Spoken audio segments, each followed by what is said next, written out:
Buenas tardes a todos, muy bienvenidos. Estando en el Día del Maestro y a 2 días del aniversario del nacimiento de Ezequiel Martínez Estrada, es para nuestra fundación un orgullo que alguien con un pensamiento crítico internacional, una figura de este relieve, esté con nosotros celebrando este aniversario. De Cristian Ferrer, sus aptitudes de docente la van a conocer enseguida. Entonces yo, en cambio, les voy a traer, por sus frutos los conoceréis. Él es doctor en Sociología, que se graduó en la Facultad de Ciencias Sociales de la UBA, que es ahí donde ejerce la docencia. Pero además ejerce la docencia en múltiples lugares. Donde él habla, ya está el maestro hablando. Es editor, además. Y entonces edita revistas como esta, El Ojo Mocho, Artefacto, que no la puedo encontrar en mi casa para mostrarles, pero son revistas libros, donde tienen una calidad, elige a las personas que van a escribir en ellas, trabaja muy bien. Les puedo decir también que el año pasado recibió el premio CONEC en letras por su trayectoria también en la escritura, porque también ha escrito cosas sobre, por ejemplo, una biografía muy interesante sobre Barón Visa. Se ha ocupado mucho del anarquismo como tema, ha buceado en las bibliografías más inéditas y ha hecho todo un compilado de escritos anarquistas que salieron entre 1895 y 1896. Sus libros los resumí bastante porque una cosa que les quiero contar es que si ustedes googlean van a ver que a él lo entrevistan mucho y le hacen unas entrevistas que da gusto escuchar. Cuando él habla, él diserta, los temas más difíciles se hacen claros. Hoy saqué un tema, veníamos del aeropuerto para acá, dije mormones, y él nos contó toda la historia de los mormones. O sea, es muy interesante. Por mencionar entonces algunos de sus libros más notables, que ayer estuvieron apareciendo en nuestro Instagram, las tapas de esos libros: Cabezas de Tormenta, Barón Visa el Inmoralista, La Mala Suerte de los Animales, El Entramado, donde habla del apuntalamiento técnico del mundo, Camafeos, Los Destructores de Máquinas y otros ensayos. Porque él, una de las cosas que es especialista es en el pensamiento sobre la técnica. El Corazón Empurpurado, Epistolario de Historia, El Lenguaje Libertario, Antología del Pensamiento Anarquista Contemporáneo, Prosa Plebeya, donde aparecen ensayos de Néstor Perlonger, El Pozo de los Vestigios y otros ensayos a contracorriente, El Cielo Fuera de Quicio, Libre Cambio y Proteccionismo, y el reciente Malvinas Memories del 2025. Ha investigado y publicado mucho también, como les decía, sobre el pensamiento anarquista. Ahora, especialmente dedicado a Martínez Estrada, publicó Lírica Social Amarga, donde junto a Flavia Costa recopiló escritos sobre ciudad, ajedrez, técnica y paradoja de Martínez Estrada en 2003. O sea, en 2003 apareció en Pepitas de Calabaza, una editorial de Logroño. Él publica en importantes editoriales, Sudamericana, Planeta, etc. Escribió también sobre Martínez Estrada La correspondencia entre Victoria Ocampo y Ezequiel Martínez Estrada, 2013. Y esto, La amargura metódica, Vida y obra de Ezequiel Martínez Estrada, 2014. Fíjense, él hizo su tesis doctoral sobre Martínez Estrada. Y este no es la tesis, este es otro libro que él escribió, tiene 700 páginas. Amén, entonces, de incontables artículos y prólogos dedicados a las obras de nuestro autor. Los libros de Martínez Estrada yo creo que se enriquecen cuando están prologados por él. Cabe mencionar también que ha recolectado artículos, libros y referencias a don Ezequiel en distintos lugares del mundo. O sea, cuando nosotros lo conocimos acá hace bastante tiempo, vino en 2003, 2002, estuvo fotocopiando cosas de nuestro archivo, pero él ya tenía recopilado infinitas cosas de don Ezequiel. Por lo que considero entonces que él atesora un acervo enorme de escritos de su autoría. Resumiendo, por su notable capacidad docente, su lúcido pensamiento contracorriente, los invito a escuchar con atención Martínez Estrada y la advertencia que la Argentina no escuchó. Bueno. Voy a dar por supuesto que la mayoría de ustedes conoce datos básicos de la vida de Ezequiel Martínez Estrada. Digo, para no reponerlo demasiado, salvo cuando sea necesario. Es decir, no se trata aquí de contar la vida, en principio, sino al revés, de analizar cuál es la relación entre vida y obra, entre vida y época, y diría, entre una vida que se sometió al peor de los tormentos para pensar a Argentina, porque es la vida de Martínez Estrada, la vida de un crucificado. Por más que le haya ido bien, por más que haya recibido galardones, por más que haya sido 3 veces presidente de la Sociedad Argentina de Escritores, la verdad que este tipo contento nunca estuvo. No podía estarlo. No digo que no haya tenido momentos de felicidad, no hay duda, todos lo tenemos.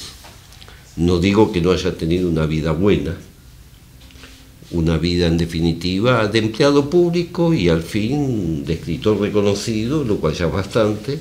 No, digo que algo en su mente funcionaba de forma contrariada, vamos a ponerlo de esta manera.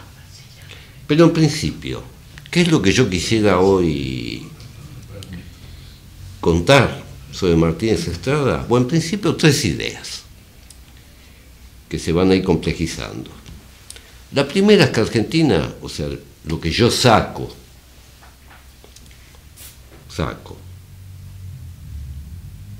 lo que a mí me quedó de la lectura de Martínez Estrada, de toda su obra, es la idea de que Argentina es un país autodestructivo. Si uno va a Uruguay, Uruguay no es un país autodestructivo. A ningún uruguayo se le ocurriría destruir a su país. En Argentina estamos como dominados por el genio del estropicio. Eso sería una primera conclusión. Ya veremos cómo llega a ella, porque no es un capricho, es parte de una observación de cómo funciona la historia argentina. La segunda importante de Martínez Estrada es que no consideraba que la solución a los problemas argentinos fuera de índole económico o político. La economía no es un problema en Argentina. No estamos en Sahara. Es un país rico. La política tampoco, por más que embarulle y embrolle las cosas, es un problema de organización en última instancia y de sensatez que falta. Pero bueno, el problema es peor. Para Martínez Estrada, el problema de la Argentina es la incapacidad de hacer un examen de conciencia sobre sí misma, cada argentino y el país por completo. Desde ya es demasiado pedir, porque en última instancia no estamos en un territorio moral, el bien y el mal, sino en un territorio donde hay que limpiar el alma. Y eso es tarea casi de monasterio, de anacoreta, no de gente que, bueno, anda de juerga, de fiesta, de casino, de bingo. Bueno, Argentina. En última instancia, ¿qué es lo que nos dice Martínez Estrada? Que es un autor estrictamente local. Es lo que en fútbol se llama un ídolo local. Fuera de la Argentina es inentendible, salvo quizás la última parte de su obra. Inentendible no quiere decir que no se lo pueda leer o estudiar. Quiere decir que habla a los argentinos, su público son los argentinos, no la academia norteamericana, la Universidad de Yale, de Harvard, la Sorbona. No, su mundo no es académico. Entonces, su mensaje es que Argentina es un país más fácil de amar que de admirar. El problema es que los argentinos admiran a su país, pero no lo aman, pueden destruirlo. De hecho, cuando hay problemas, lo primero que dicen los padres a los hijos es: tenés que irte a otro lugar. Nadie que ame a su país se va, o se va con demasiado dolor, o forzado. por las circunstancias. Entonces estas tres primeras percepciones yo las quiero perseguir a través de la propia obra de Martínez Estrada. En principio lo considero un gran hombre, por más que medía 1,60 m, creo, o sea que no era especialmente grande, pero es un gran hombre. El concepto gran hombre, que es propio del siglo XIX, ya no se usa. Hace más de 100 años que la historiografía profesional, la sociología, las ciencias humanas en general, descartan la idea del individuo como factor importante en la historia. Es decir, lo que importa son el sentido de la historia, como se creía en el siglo XIX, sea la revolución o sea el progreso industrial. Lo que importa es el avance de la libertad. Lo que importa son las genealogías causales que producen un acontecimiento. Lo que importa, en definitiva, es una explicación científica y metodológicamente comprobable de cómo un fenómeno ha llegado a articularse en sí mismo. Pero yo aquí voy a decir todo lo contrario. Voy a decir que este hombre era un gran hombre. Y fue un gran hombre justamente porque no perteneció a ningún bando. Si se puede decir que el pensamiento sobre la nación argentina, que no es tan antiguo, yo ubicaría su comienzo hacia el año 1900 más o menos, ha estado leído y hasta el día de hoy por dos grandes corrientes. Una corriente que es la corriente liberal y la otra que es la corriente nacionalista. Ambas corrientes se ven como contrarias, en principio. La corriente nacionalista siguió por varios derroteros y por momentos se mezcló incluso. Hay un derrotero inicial, conservador, de tipo conservador. Hay un segundo derrotero que es más tirando a fascista, por la época de Uriburu, Lugones. Hay un tercer derrotero que de repente se vuelve extraño, tercermundista, con el peronismo. Y un cuarto derrotero en donde se mezclan desde las dictaduras militares hasta partidos políticos que piensan que la nación argentina tiene un problema que está causado por un exterior. Ese exterior puede ser el imperialismo, el Fondo Monetario Internacional, lo que sea. El pensamiento nacionalista, en todo caso, se organizó a partir de una pregunta: ¿qué es ser argentino? Y esa pregunta aparece hacia 1900 por la sencilla razón de que habían caído 7 millones de personas en Argentina, inmigrantes. No todos se quedaron, pero se quedaron muchos. Tanto es así que en la ciudad de Buenos Aires llegó a haber más extranjeros que gente nacida en la ciudad de Buenos Aires.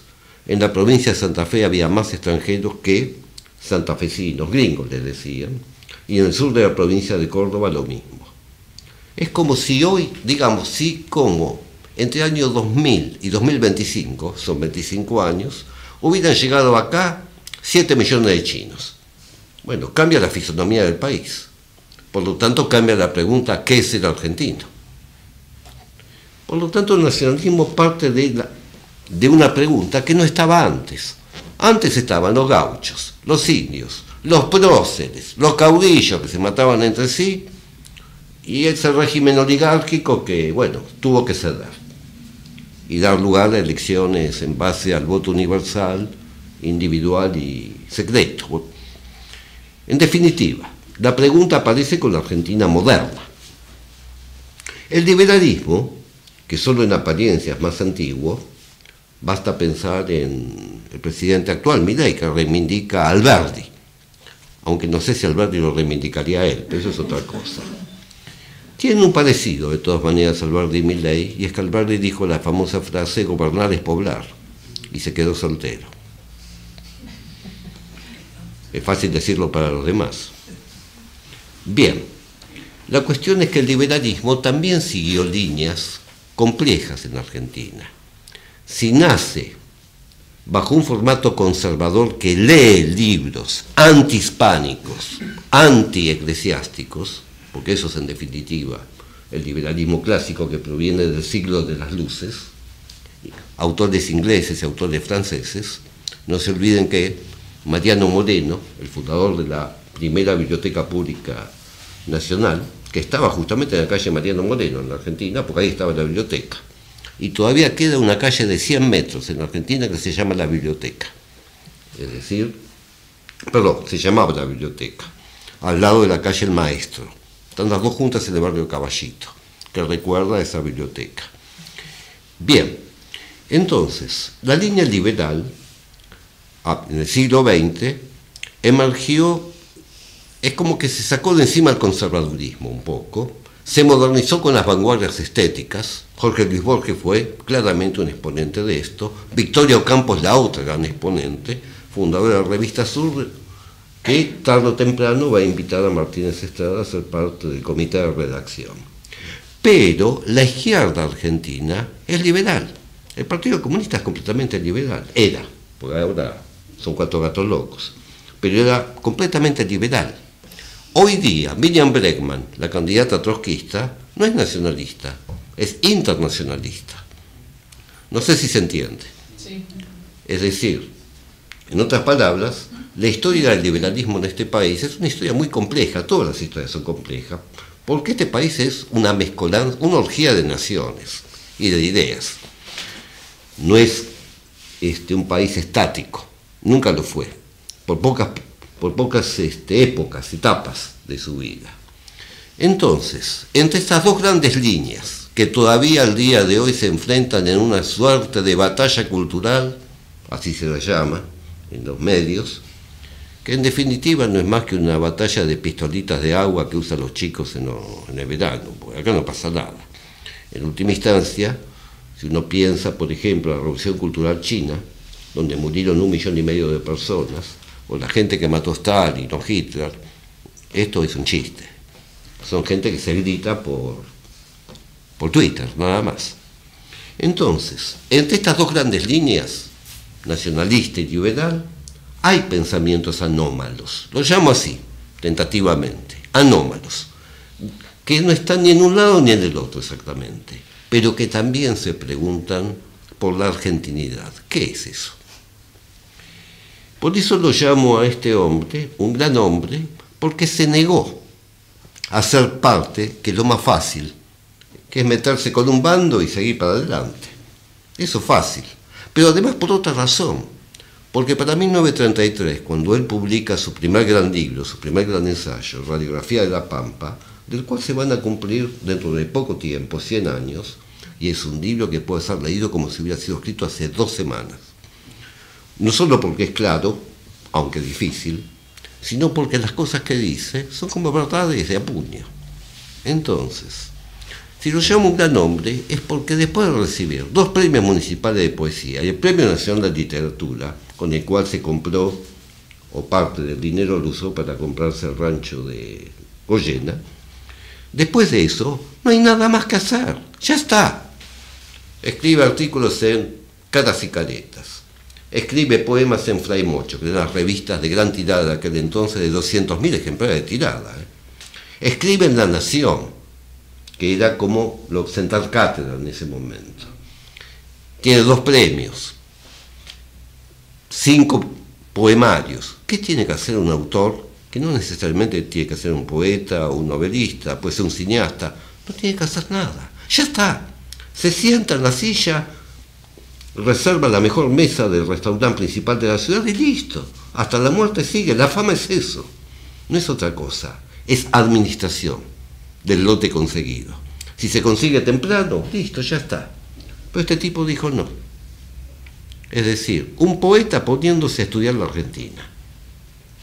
No hay equivalencias. Es como si un gran cineasta, hoy en día, hombre, mujer, ganara premios importantes, Berlín, Cannes, y de repente dijera, no voy a hacer más cine, voy a escribir sobre la Argentina.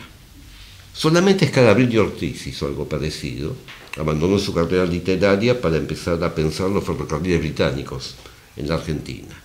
Pero es lo que hizo Martínez Estrada, y eso no lo hace cualquiera, porque es un cambio no de libido, no de deseo, sino que es un cambio gigantesco, de prosa, en principio, de lenguaje, Pero en segundo lugar, hay que leerse la cantidad de libros que él leyó para tratar de hacer un antifacundo. Pues si Sarmiento, que fue un gran presidente, intentaba diferenciar civilización de barbarie, como bien conocido, el subtítulo del Facundo, en su segunda edición, Martínez Estrada descubre que la civilización es la barbarie, que es la civilización, que es la barbarie, que es la civilización. Es decir, es como una especie de alianza helicoidal, una hélice. No pueden despegarse una de la otra. Donde hay barbarie hay civilización. Para ser más preciso, la civilización es poner, qué sé yo, un gym, un salón de gimnasia al lado de una fábrica de producir armas, drones, para matar gente. Eso es la civilización. Si se entiende esto, se entiende todo. Diferenciar el bien del mal, inútil. Es solamente una forma de autojustificarse. Ahora bien, nosotros vivimos en la época de la democracia total. Esto significa que todo el mundo tiene derecho a poner, mediante el voto, a un presidente y a poner las leyes, que las hacen los legisladores. Todo el mundo tiene derecho a opinar. Si no es en la plaza pública o en el periódico, es en Twitter, en Facebook, en donde sea. Cualquiera puede hacer su numerito argumental. Todo el mundo tiene derecho a hacerlo. Un minuto de fama no se le niega a nadie, ya no 15, sino un minuto, 2. Para eso está TikTok, para eso está Instagram, las historias de Instagram. Entonces, cualquiera tiene, por decirlo de esta manera, cualquiera que sepa un poco de tecnología puede ponerse un canal de streaming y decir lo que quiera, está lleno. Pero no cualquiera puede desacomodar o incomodar, si ustedes quieren, o destruir una imagen de país. Y esto es lo que intentó hacer Martínez Estrada. Hacer eso implica ingresar en un drama de cuerpo, no en un drama mental, no en un problema de cabecera, típico de los intelectuales. Me duele la Argentina en la cabeza. No, un drama somático del cuerpo destruye a la persona. A esto voy con que la decisión de Martínez Estrada tiene consecuencias vitales, que no son fáciles, que no pudiera hacer otra cosa porque estaba en su ser. Hacer eso es otra cosa, es mala suerte. Pero eso lo transformó en un ser singular. En la historia intelectual argentina es una singularidad. Solamente, cabría decirlo, al final de su vida, en la etapa que va desde que se va de Argentina, 1958, 1959, hasta que muere, al volver a Bahía Blanca, hay un cambio de su pensamiento. Esto es evidente. Es un cambio notable, porque en general estamos acostumbrados a la figura de la persona joven, que es un incendiario, arma quilombo, va, se pelea con la policía, tira piedras, arma un centro de estudiantes, y de grande se hace bombero. Pero acá es al revés. Martínez Estrada fue un joven bastante tranquilo, no armaba quilombo, ni siquiera estudió en la universidad, fue un empleado público de los 18 años en el Correo Central, un poeta, no muy vanguardista, más bien clásico, es decir, un tipo de poesía que iba a quedar en la historia. No tenía él descubrió que no tenía el gran talento que él creía tener, tenía más talento para el ensayo. Ahora bien, como persona, no era un desaforado, no era un revolucionario, y sin embargo de grande termina con el Che Guevara, es decir, invierte la situación. En vez de ir del centro de estudiantes a una vida tranquila, hace lo contrario. Y una vida de empleado público tranquilo termina con Fidel Castro y Che Guevara. La parábola es inversa a la habitual. Y sin embargo, después de su muerte, 1964, creo, si mal no recuerdo, noviembre, queda solo. ¿Cómo puede un muerto quedar solo? Bueno, queda solo porque por más que se lea hasta el día de hoy, y se pueden comprar sus libros, los principales, todavía se venden. Sin embargo, nadie lo reivindica. Ningún partido político lo reivindica. La ciudad de Buenos Aires no tiene una sola calle que se llame Martínez Estrada. Scalabrini Ortiz está, Jaureche está. Los liberales tienen a patadas calles en Buenos Aires. Es decir, cada partido reivindica lo suyo, pero Martínez Estrada quedó en un no lugar. Por lo tanto, las ciencias sociales, fundadas en 1957 por Gino Germani, la sociología, lo expulsó. Es decir, expulsó la sociología de cátedra, pero también la sociología ensayística, a la cual Germani llamaba descripcionista. Él quería una sociología científica, europea, mejor dicho, norteamericana, el funcionalismo, el estructural funcionalismo, como lo llamaba. Y Martínez Estrada no le servía. Tanto es así que al menos durante 30 años nadie dio una clase sobre Martínez Estrada en Buenos Aires en la carrera de sociología. Y hoy tampoco. Las ciencias políticas ni lo conocen. Lo digo por experiencia, yo pertenezco a esa facultad, ¿no? Para la derecha, Martínez Estrada siempre fue un hombre de sur, un liberal. La derecha siempre fue nacionalista acá, o fascista. Para la izquierda era un irracionalista, o sea, le faltaba método científico, materialismo dialéctico. A lo sumo un compañero de ruta, a quien se podía invitar para hacerlo viajar a la Unión Soviética, para que dé firme alguna solicitada, pero no se lo creía mucho. Y además era demasiado díscolo el personaje. Y los comunistas no les gusta a la gente díscola, porque para eso son comunistas. O sea, se toma la orden de arriba y todos los de abajo cumplen. Es lo que se llama centralismo democrático, por llamarlo así. El populismo. Para los peronistas, Martínez Estrada era un gorila. Era un antiperonista. Se equivocan un poco en la lectura, pero básicamente lo tienen como gorila. Lo cual es un poco injusto para los gorilas, porque los gorilas del África son bastante sociables, y son herbívoros, además, comen hojitas, no son carnívoros. En cambio, los gorilas de acá te muerden, te mastican. O sea, la academia, el mundo académico, tampoco lo recuperó. No hay investigaciones en el CONICET sobre Martínez Estrada, nadie lo usa como referencia, como nota a pie de página, porque lo ven como,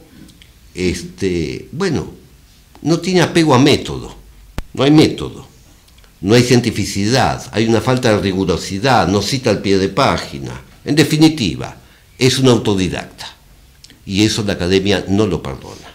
Porque para eso está la academia, para que el estudiante se rompa las pestañas durante 5, 6, 7 años y al fin pueda decir, ahora que tengo el título de ser profesor voy a castigar al alumno. Y este tipo es un autodidacta.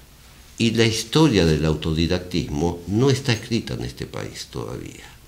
Es muy difícil escribirla, además. La historia de las bibliotecas populares, la historia de esas personas que se habían cultivado a sí mismas y que tenían grupos de estudio propios. Personas que muchas veces no tenían ningún título de ningún tipo. La historia de aquellas personas, que las hay también, todavía al día de hoy, que fundan escuelas propias, privadas, donde enseñan su forma pedagógica propia, no la habitual. Entonces, el autodidactismo es posible cuando hay analfabetismo. Y Argentina, hacia 1900, todavía estaba lleno de gente analfabeta. Mis propios abuelos, que vinieron de Galicia, no sabían escribir. Lo descubrí yo de grande cuando me mandaron la primera esquela, carta. Yo vivía en el exterior y descubrí que no, eran palotes, no podían escribir. Bueno, así era todo Argentina. Los gauchos, su tradición era oral, la payada. Eran perfectamente analfabetos. Eso quiere decir que cuando hay analfabetismo, cuando hay incerteza sobre el saber, ahí puede haber autodidactismo. En cambio, cuando la academia, y por la academia me refiero a todas las ciencias disciplinares, todas, desde las duras hasta las así llamadas blandas, las exactas como aquellas más centradas en la subjetividad, el psicoanálisis, supongamos. Cuando, en definitiva, los que tienen la prerrogativa, el monopolio del saber, establecen qué es lo que debe ser considerado cierto y qué inexacto, erróneo o mentira, entonces el autodidactismo no tiene lugar. Ahí lo que es necesario es pensar contra uno mismo, contra lo aprendido. Ambas cosas las hizo Martínez Estrada. Fue autodidacta y pensó contra sí mismo, pues hubo cambios en su pensamiento. Lo habitual es lo contrario. Una persona aprende algo y la continúa toda la vida, lo que dice. Todavía al día de hoy está lleno de gente grande que se formó en la década de 60, 70, 80 y repite lo mismo. Martínez Estrada no. Al final de su vida, uno de sus mensajes más impresionantes, que está en diferencias y semejanzas entre los países de América Latina, es: somos más negros que blancos. Punto. Y lo decía él, que por su enfermedad la piel se le puso bastante negra. Es decir, se le cuarteó con la psoriasis, se le cuarteó por completo y se puso negra. Pero ¿qué es lo que descubrió? Las Antillas, un mundo del cual el argentino típico no sabe nada.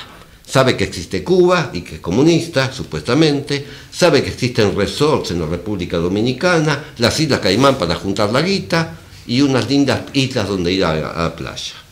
Pero Martínez Estrada ve otra cosa. Ve que por ahí entraron todos los esclavos de América Latina, o sea, los que llegaban de África. Vio el mundo de la mezcla, se hablaban varios lenguajes, las razas se habían mezclado entre sí, negros, blancos, con mulatos, con pardos, con todo tipo de mezclas étnicas. Había una riqueza cultural, lingüística y de razas que él dijo: acá está el puente perdido, no es con Europa, es con África.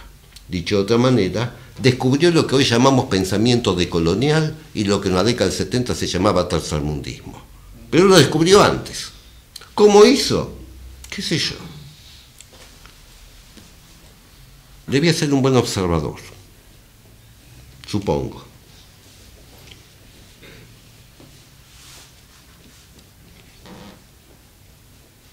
Pero tampoco los liberales, y él estaba en la revista Sur, lo querían demasiado. Borges y Bioy Casares no lo querían. ¿Por qué? Porque lo veían como un fatidista, como un telurista, como alguien que en definitiva no tenía métodos tampoco. Por lo tanto, quedó en un limbo, es decir, su lugar es límpico, lo cual no necesariamente es malo, pero tampoco es fácil. Yo diría, claro, sería agradable y fácil decir que es un pensador autónomo. Suena lindo. Yo diría es un pensador no orgánico, es decir, no estaba orgánicamente ligado a ningún grupo, a ningún partido.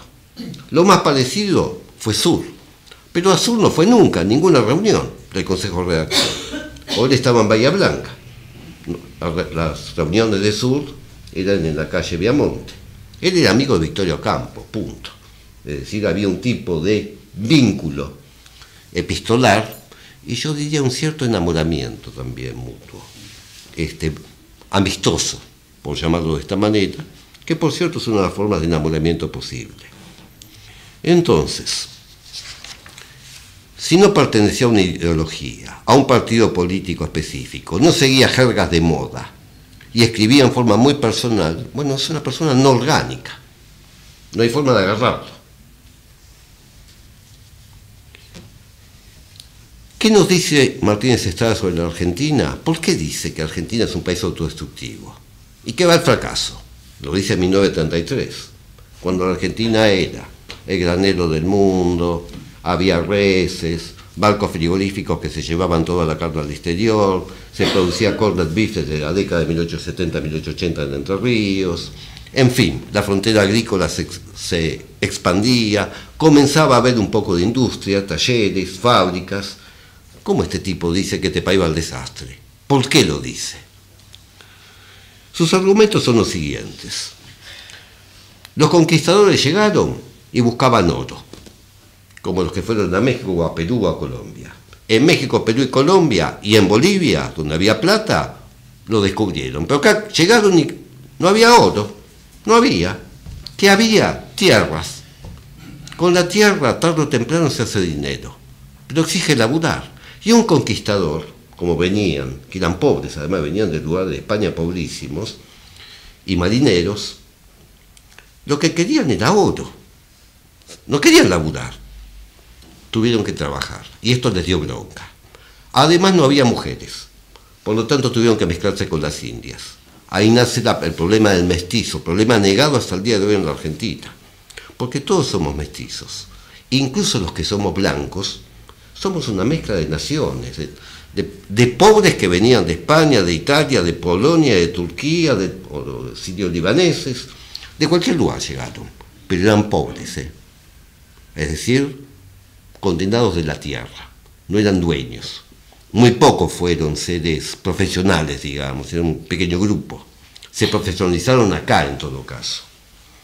Entonces, el conquistador dejó, según Martínez Estrada, a lo largo del tiempo, una especie de resentimiento que fue pasando de generación a generación a través del mestizaje.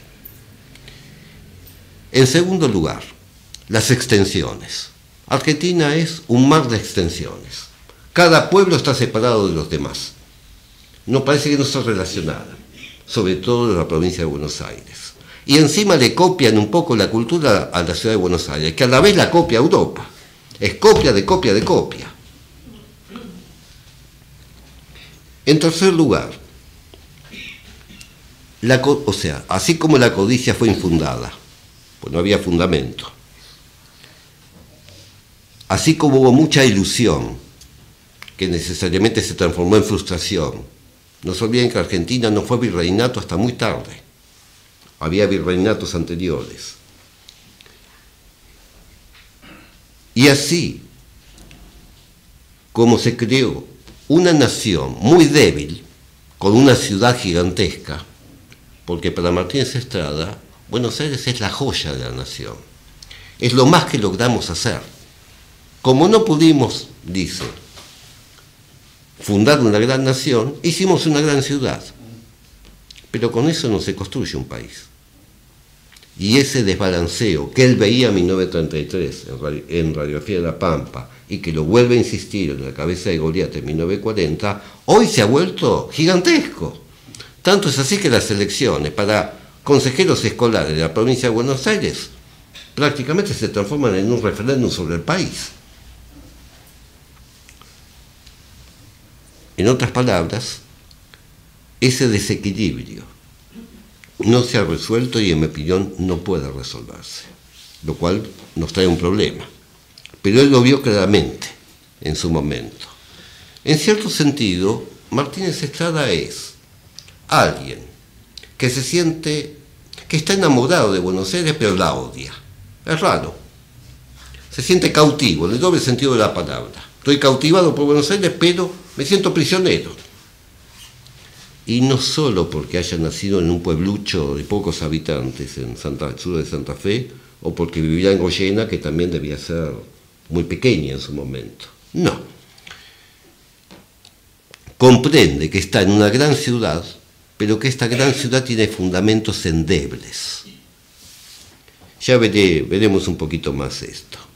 En todo caso, lo primero que él percibe en Argentina es una desmesura, una ilusión infundada, una grandilocuencia que depende de haber construido una gran ciudad y una promesa que nunca se va a cumplir. Y no se va a cumplir porque la civilización y la barbarie, que funcionan como una especie de rotonda, de hélice que da vuelta sobre sí misma, necesariamente va a desbalancear al país. Porque si no sería fácil. Cuestión de traer europeos, de traer costumbres europeas, de traer maestras norteamericanas y todo se resuelve. No. La barbarie está inserta en el corazón argentino. incluso en la fábrica que es traída de afuera. Porque una máquina, si se coloca en un jardín, que no es un Edén, sino una selva donde hay que luchar por la vida, no funciona. O si funciona, es a costa de hacer de cada cuerpo, bueno, un sacrificado prácticamente. ¿Cuál es la historia argentina entonces?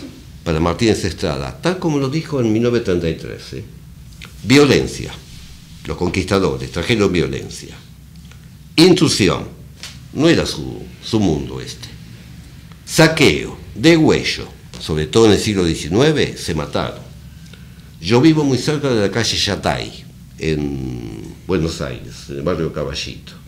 Yo siempre recuerdo que al terminar la batalla de Yatay se degolló a 900 prisioneros. No sé si se entiende. Cuando habla de degüello, le dedica todo un capítulo en Radiografía de la Pampa, no está hablando de una metáfora, ni mucho menos.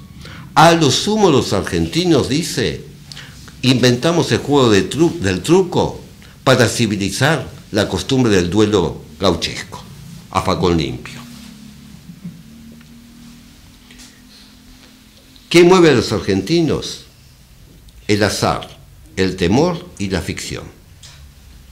El azar, porque todo lo que se construye incluso con amor, con esfuerzo, todo lo que se ahorra, todo lo que parece sólido, de repente cada 10 años este país salta por los aires. Y es inevitable, y va a ocurrir, todo el mundo está esperando que ocurra. Ya ocurrió. Es decir, lanza una profecía Martínez Estrada que se vuelve a repetir. Está muerto y sigue hablando. Es el muerto que habla. Temor. El temor a que se me robe, que se me quite la vida. Incluso temores infundados comparado con otros países. Acá no hay guerra. Guerra hay en Ucrania, guerra hay en Palestina, guerra hay en Birmania, qué sé yo, guerrillas. Acá no hay.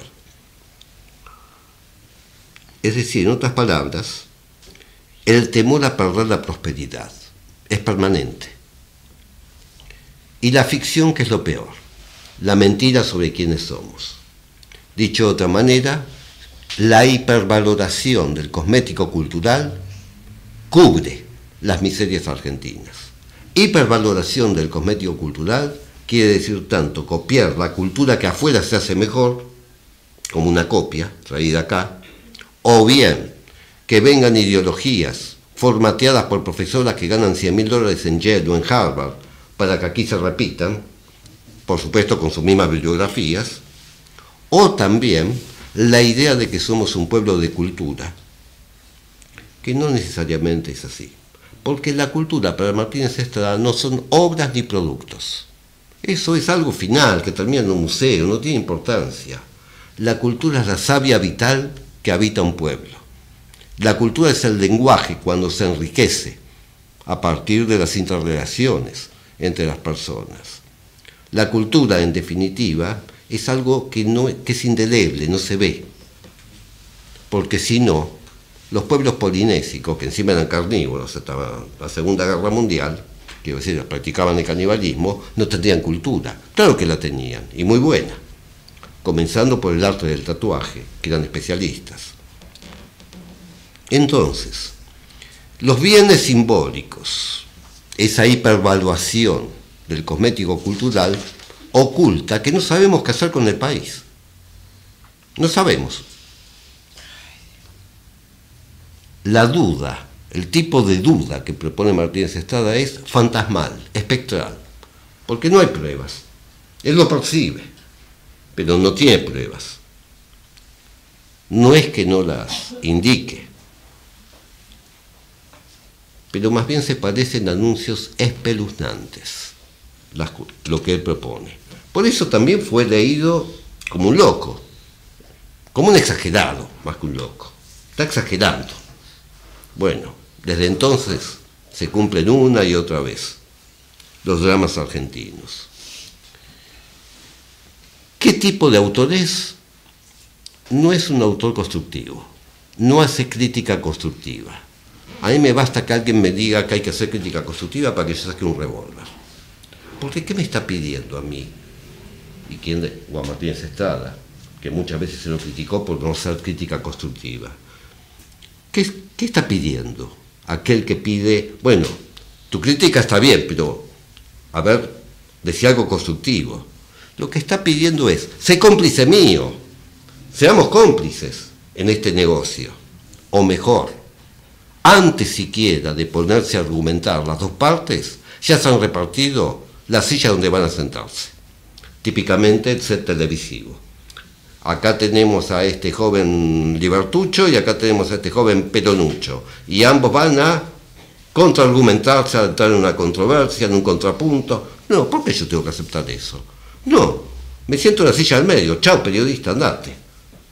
No sé si se entiende, no tengo por qué, o el crítico no tiene por qué repartir los lugares antes de la batalla. Lo cual no quiere decir que no se respete al adversario. Solo que no se entra en complicidad, en pacto mafioso con él. Entonces, la capacidad de Martínez Estrada era de la sospecha. Vive sospechando. Detecta que en toda novedad rutilante, y llegan a patadas todos los días acá, sobre todo ahora que hay importación libre, o llegan como publicidades por el teléfono celular, en toda novedad rutilante hay un invariante histórico, no cambia. Llega la novedad, la moda, pasa de moda, pero el invariante histórico no cambia. En segundo lugar, es alguien que ve que hay descomposición cadavérica, siente, percibe la descomposición cadavérica en todas las cosas nuevas que están recubiertas con pintura o cosmética o rímel o rouge. Es decir, ve claramente que esto es falso. Tenía un sexto sentido para detectar la falsedad y no le gustaba. Eso no es algo bueno, no es algo grato. Nadie puede vivir sin mentir un poco. Es difícil la vida si no se miente un poco. Pero a este tipo no le gustaba mentir. No le salía en realidad. No es que no le gustaba. Además no le gustaba. Pero además era incapaz.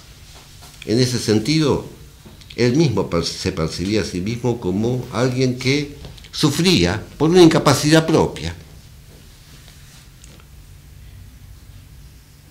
Ante todo, se fijaba en el pueblo. Era un extraño intelectual que era plebeyista sin ser populista. Eso habitualmente es lo contrario. El populista, ante todo, quiere representar a la plebe. Pero este no, este es un plebeyista que observa al pueblo sobre todo, no lo perdona necesariamente, pero siente que ahí hay una verdad, pero no es populista. Pero ¿por qué presta más atención? Porque las clases altas adquieren una cultura que en última instancia es falsa, es importada, mientras que el pueblo genera una cultura, por decirlo de esta manera, que es trágica, es una cultura trágica. En fin, lo que él percibe son las complejas relaciones que hay entre verdad y estilo, porque el tema de cualquier escritor es cómo decir una verdad. ¿Cómo decirla? ¿En forma científica? ¿En forma tranquila? ¿O se dicen verdades incómodas? A riesgo de que el lector se enoje. Porque todo el lector compra el libro. Pagué por este libro y este tipo me está maltratando. Bueno, ¿y por qué un autor tiene que contentar al lector? Eso es lo que hacen la mayoría. Comenzando por el presidente, que tiene como 20 libros donde tiene montones de soluciones. Bueno, este tipo no tenía ni una sola solución. Lo que presentaba era problemas. En otras palabras, es un tipo de pensamiento que no es teoremático, sino problematizador. El pensamiento teoremático tiene resuelto el problema porque está enunciado el teorema. En cambio, el pensamiento de Martínez Estrada presenta más problemas que soluciones que pueda solucionar a esos problemas. Queda como un vacío. alrededor de la tapa.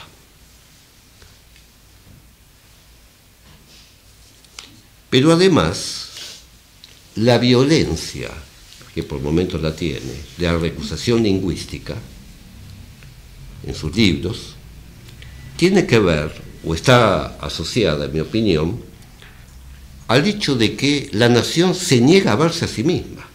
Las falacias nacionales hay que atacarlas con violencia lingüística. Una observación pequeña que puede pasar desapercibida de Victorio Ocampo sobre Martínez Estrada me pareció muy interesante, pues lo más parecido políticamente que era Martínez Estrada a algo era al pacifismo. Él decía que era pacifista. Sus autores favoritos, Thoreau, sin ir más lejos, Desobediencia Civil, su famoso librito, Walden, La vida entre los bosques, Gandhi en Argentina. ¿Quién, además de Victorio Ocampo y Martínez Estrada, le ponía una ficha a Gandhi?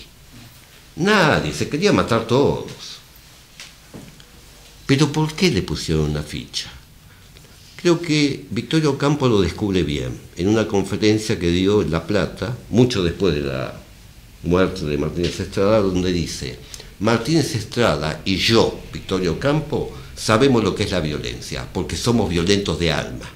Por eso le ponemos un muro. En cambio Borges, que es un timorato, anda siempre pensando en malevos, en duelos criollos, en el ejército, en avanzadas de sus antepasados coroneles, en tal batalla, porque él sería incapaz. ¿Se entiende la paradoja?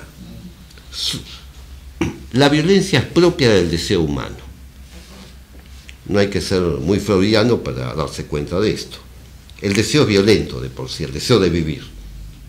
Por lo tanto, la violencia lingüística que hay en Martínez Estrada es también el intento de ponerla en palabras para no ser violento él mismo. Por otra parte, en cualquier país hay verdades que se resisten a evidenciarse. Y esto es así porque todo poder oculta crímenes. No hay honor sin un crimen previo. No hay riqueza que no provenga del saqueo.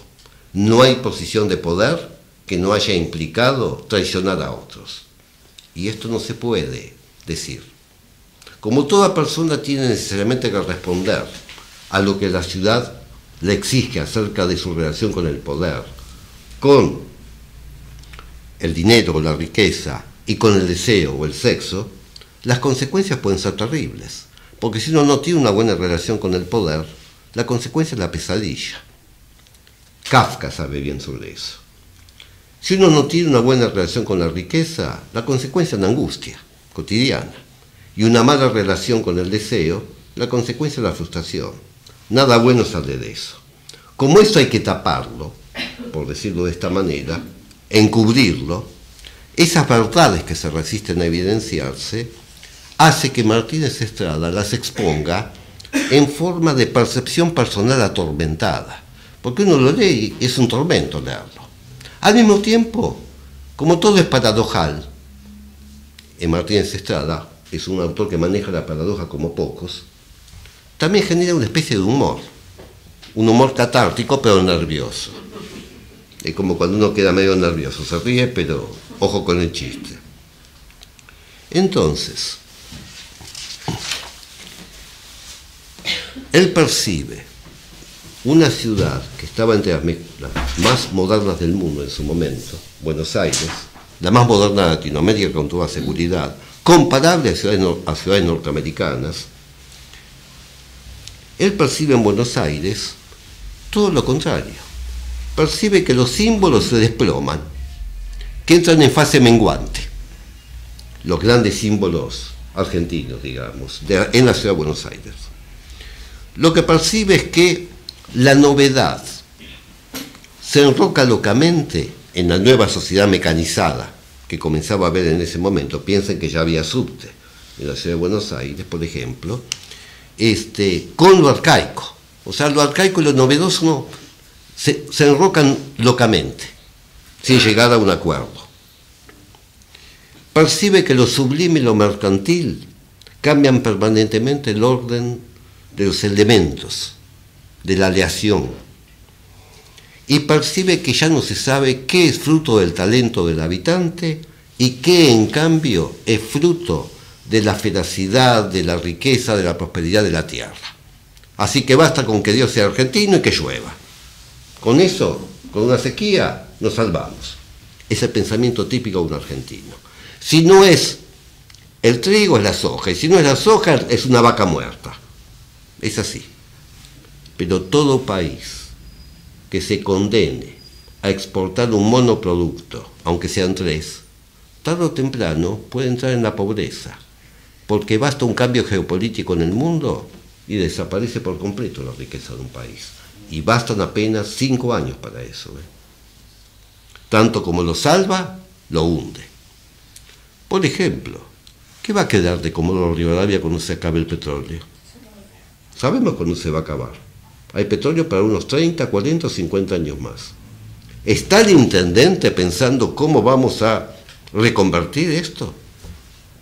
San Nicolás, en el norte de la provincia de Buenos Aires. ¿De qué vivía? Del acero. Hasta que Menem apagó los altos hornos, que tenían nombre de mujer, las hijas del general Sabio, porque en todo el mundo los altos hornos tienen nombre de mujer por equivalencia al útero, porque el metal no puede estar nunca sólido, tiene que estar permanentemente en movimiento. Bueno, San Nicolás vivía de eso. ¿Cómo aceptaron que se cerrara? Por las altas indemnizaciones. ¿En qué invirtieron las indemnizaciones los habitantes de San Nicolás? En canchas de pádel. Fue la ciudad con más canchas de pádel por habitante en la década de 1990, que era un deporte de moda. Pero uno no se puede comer una cancha de pádel. O una camioneta 4x4, que era la otra inversión típica masculina de aquella época. Bueno, San Nicolás se salvó. ¿Saben por qué se salvó? Porque apareció una virgen. Ahora, no es lo mismo vivir de una virgen que vivir del acero, me parece. Bueno, podría seguir con estos ejemplos. Lo que trato de decir es que Martínez Estrada pensaba que el problema no era económico. No era económico. Acá hay alimento para 200 millones de personas. Y ya en ese momento, cuando Martínez Estrada escribía este libro, 25 millones, 30. Lo que él percibía, bueno, además, también percibió, esto hay que ser porteño para entenderlo, percibió que los usos emocionales del porteño estaban intoxicados. No solamente despotenciados, sino intoxicados. Y sobre todo que las relaciones entre hombres y mujeres eran un desastre. En otras palabras, frustrantes. La frase que usa es la siguiente, si mal no recuerdo. Los hombres caminan por la calle con bastón como si fueran miembros de una sociedad secreta que no existe. Y las mujeres se ocultan contra la pared como si fueran maniáticas a punto de ser violadas. Bueno, hay una crisis de roce. ¿Se entiende esto? Entre una arrogante y una que tiene miedo, sonamos. Hay que ser porteño para entender esto, porque esto continúa hasta el día de hoy. De otra manera, con otras modalidades, se llama cancelación ahora, qué sé yo. Pero bueno, en definitiva,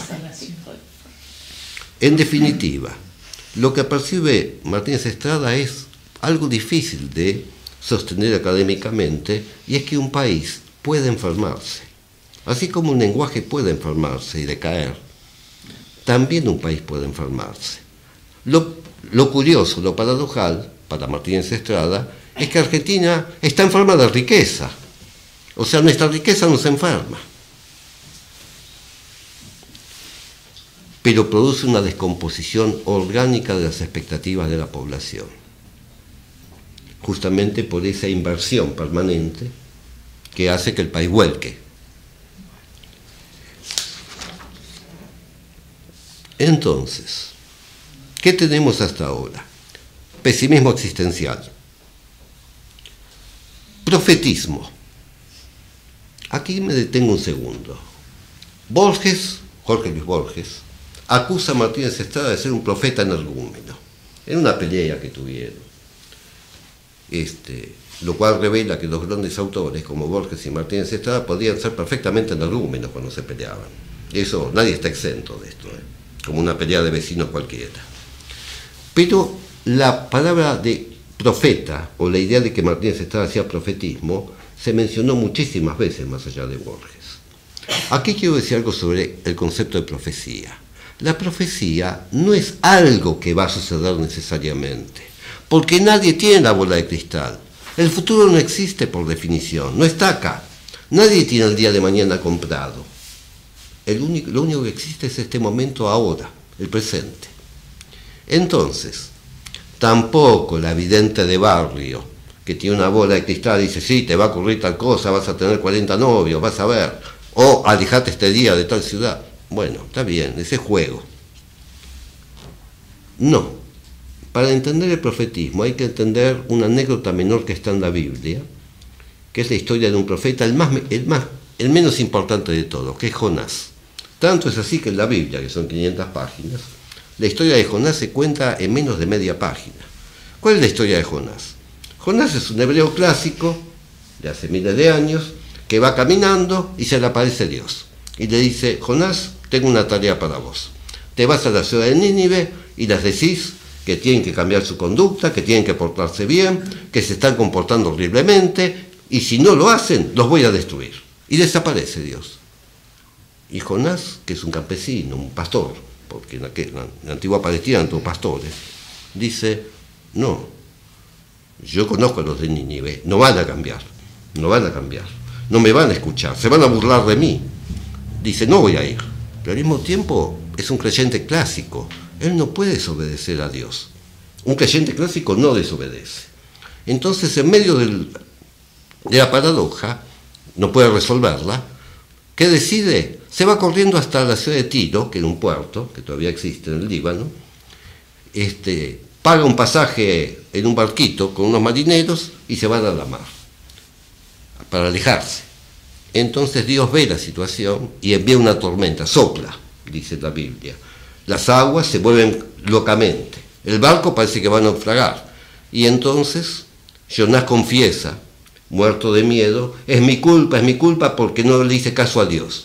Los marineros lo ven, lo agarran y lo tiran al mar, diciendo, listo. Y efectivamente las aguas se calman. Jonás se cae al fondo del mar y se lo traga una ballena. Y Jonás está contentísimo, diciendo, más lejos de Dios no puedo estar. Pero la ballena le picaba el estómago. Entonces lo escupe en una playa.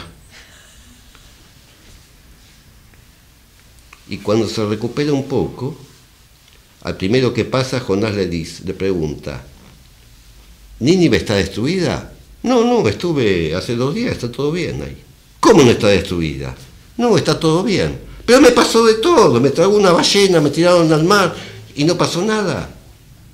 Está confundido, hasta que se le vuelve a aparecer Dios y le dice, Jonás, no confiaste en la capacidad de tu palabra para convencer a otros, ni tampoco confiaste en mi misericordia posible. Es decir, la advertencia no quiere decir que va a ocurrir, pero sí quiere decir que si no se pone uno a pensar en la situación, todo un pueblo en este caso, bueno, entonces sí, de vuelta vamos a ir al desastre. ¿Cuándo? No lo sé. Algunos dicen en octubre, pero bueno. Por las dudas no hablan de colchón. Entonces, sí, hay profetismo, pero es este tipo de profetismo, que es una advertencia, más que algo que va a suceder necesariamente. En tercer lugar, hay una melancolía lóbrega en la obra de Martínez Estrada, sobre todo en los cuentos, más que en los ensayos. Pero hay una melancolía lóbrega. Se nota que es como una especie, Pedro Ramírez lo llamó un puritano en un burdel, como si un puritano entrara en un burdel, la Argentina. Que la Argentina es un burdel, no tengo ninguna duda. Ahora, ¿era un puritano? Nadie que entra a un burdel es un puritano. Es, si se quiere, un curioso, alguien que espía. Es decir, no necesariamente se contagia, pero le gusta lo que ve. Por eso digo que es una melancolía lóbrega, gozosa. porque ve lo que va a ocurrir.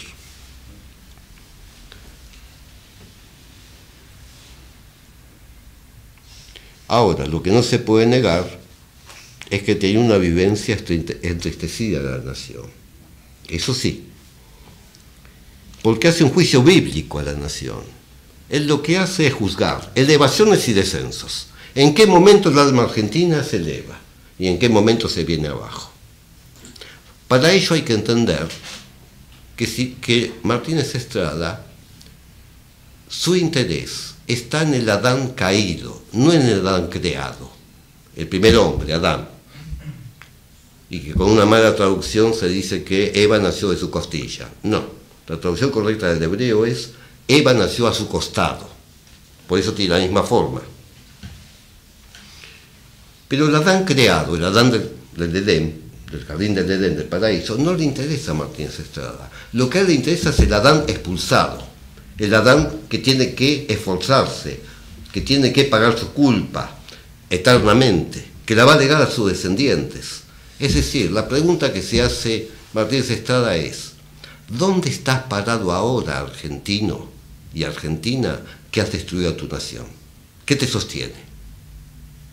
Que es la misma pregunta que Dios le hizo a Caín cuando mata a Abel. ¿Dónde estás, Abel? Perdón, ¿dónde estás, Caín? Dios sabe perfectamente dónde se ocultó. Lo que le está diciendo es: ¿dónde estás ahora que has matado a un ser humano? ¿En qué te sostienes? La misma pregunta se le hace Martínez Estrada al argentino. Eres un Adán caído. ¿Qué vas a hacer?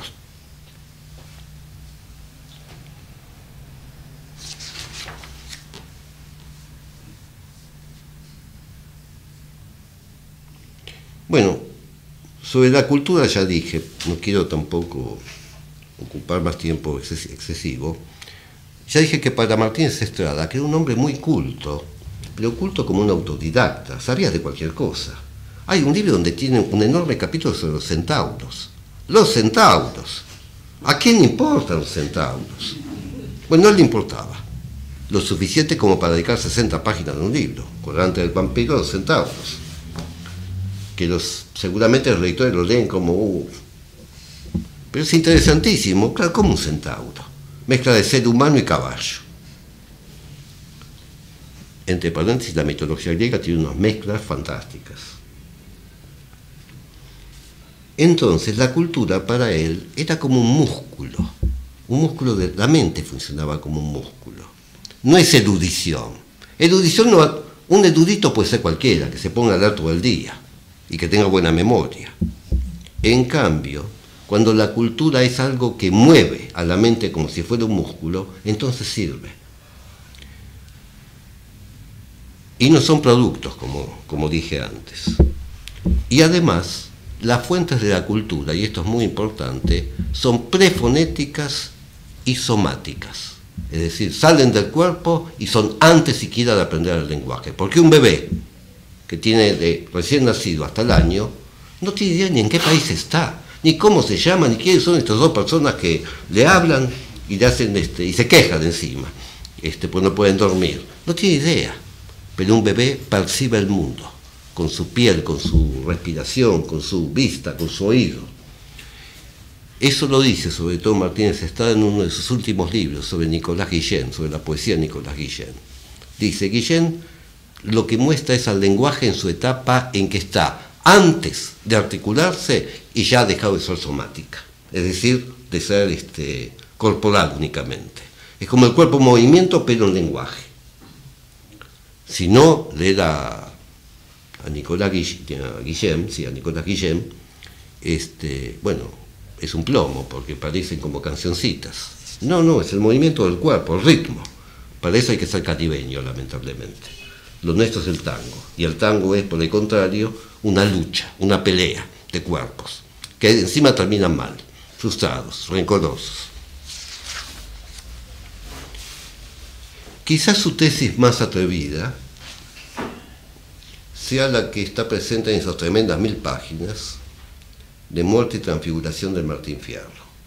La edición original del Martín Fierro, del libro, tenía solo 40 páginas.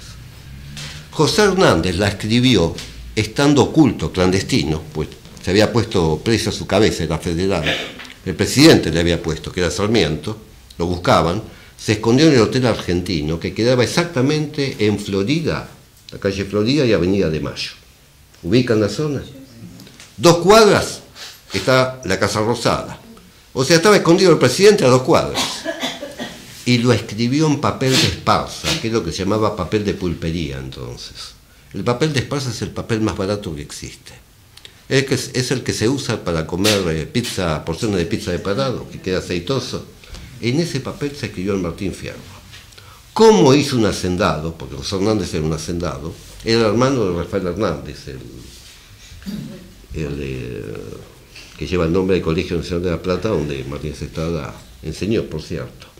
¿Cómo hizo un hacendado como José Hernández, primo de Rosas, primo de Victoria Ocampo? ¿Cómo hizo para tener esa escucha del lenguaje gauchejo que era oral?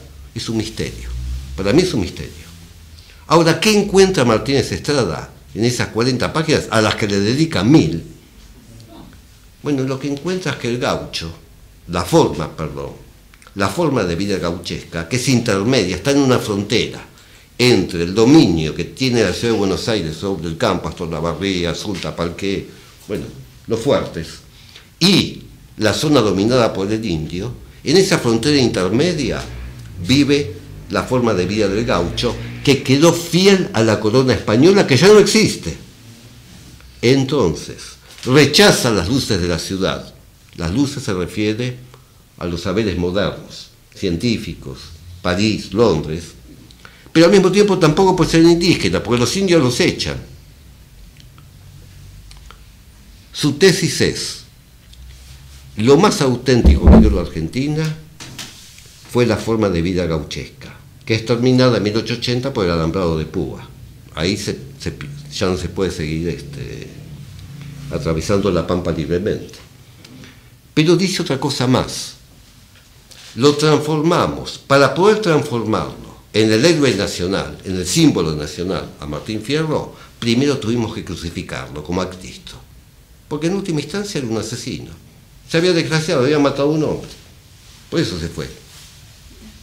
Es decir, nuestro héroe nacional, héroe, nuestro símbolo nacional, es un delincuente, un criminal. Un hombre que ha cometido un acto de sangre. Esto para no hablar del robo de tierras. Dejémoslo de lado, porque para mí lo importante es lo que él percibe. Es decir, la forma de vida gauchesca no desaparece, no se transforma en peones de campo, sino que se va a los márgenes de toda ciudad. El tango es el resultado de eso en última instancia, el margen. Todo lo que vive en el margen, y que es creativo además, por ser marginal justamente. Porque un trabajador, un obrero y un burgués no pueden ser creativos, tienen que laburar todo el día. El margen será el gusto de levantarse cualquier hora, mandar a la china o a la mujer a laburar, fumar cigarrillos, jugar, hacer escolazo, perder guita, empeñar algo, volver a... Bueno, es una forma de vida, no recomendable necesariamente para cualquiera. Pero lo interesante de Martínez Estrada es cómo percibe el traslado de esa forma de vida, que no necesariamente está libre, porque la forma de vida del gaucho es la forma de vida de alguien que huye, es la forma de un desgraciado, pero es propia.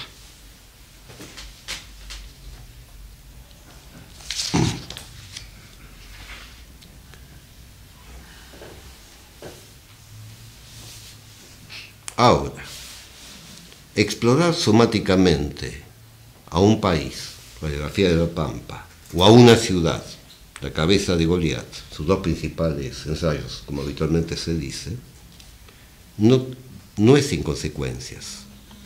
Y las consecuencias son la absorción somática de los males del país en el propio cuerpo. Personalmente considero la enfermedad de Martínez Estrada como una especie de drama de cuerpo producido por un país. Él mismo se veía como una víctima sacrificial. Al mismo tiempo también estoy dispuesto a creer que era un neurótico insoportable. Ok, pero eso lo somos todos.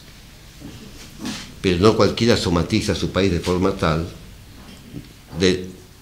en donde no basta con que el taxista le diga a uno en Buenos Aires, ¿qué país? No, no es qué país solamente. Es, ni tampoco me duele el país como un problema de pensamiento. Es que el país me acuchilló.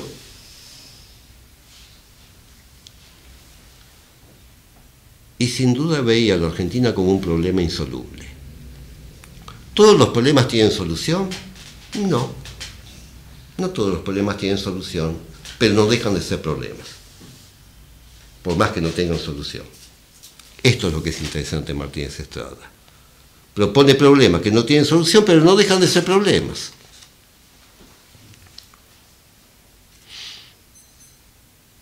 Al final de su vida, esa etapa que va entre 1955 y su muerte en 1964, 10 años, y sobre todo los últimos 5 años, que es su apertura a Latinoamérica, porque era un tipo local, o sea, piensen, era de acá, de Argentina, vivía en Bahía Blanca, que es como la última ciudad importante antes de la Patagonia, donde había poco y nada. Pasaba buena parte del tiempo en Goyena, que son 4 casas. No conocía mucho del mundo y de repente se va a México, a Cuba, donde está lleno de jóvenes que andan con fusil por la calle, y descubre Latinoamérica, o sea, la ve. Un argentino de la época de Martínez Estrada no veía Latinoamérica. Para un argentino de esa época, 1940, 1950, Bolivia, Paraguay, Chile eran países atrasados, bárbaros. O sea, no se los podía tener en cuenta. Al día de hoy, ¿a dónde va un argentino de vacaciones? Florianópolis, Bucios, Punta del Este, Cancún, algún resort por ahí que esté de moda, o alguna ciudad en donde no haya ni electricidad, típicamente del joven rico que va a Cipolite, México, o a, ¿cómo se llama ahí en Uruguay? Cabo Polonio. No hay ni electricidad, no hay agua potable. Y van los chicos ricos a decir, por una semana vivimos bien. Dios mío, la paso mal todo el año, lo menos que quiero es un negro que me apantalle. O sea, el argentino no ha cambiado todavía, no se da cuenta de que su destino es un poco latinoamericano. No es chino, tampoco es europeo exactamente. La Europa de los argentinos no es la Europa actual, es la Europa de los inmigrantes, que es una cosa distinta.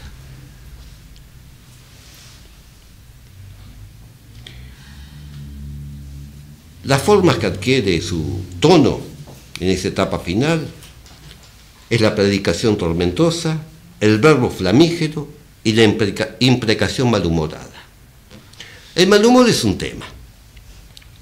A nadie le gusta tener un familiar malhumorado, una esposa malhumorada, un esposo malhumorado, un primo malhumorado, un vecino malhumorado, un maestro malhumorado. No es agradable. Ahora, transformar el mal humor en un método de exploración del país, esto sí es interesante. Eso me resultó interesante, Martínez Estrada.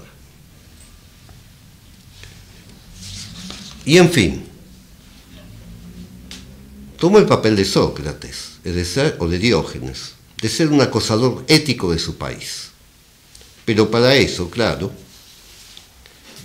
no hay lugar en el país para pensar, creo todavía, las relaciones entre agonía personal y crítica social, el tipo de desgarradura moral que presupone esa relación.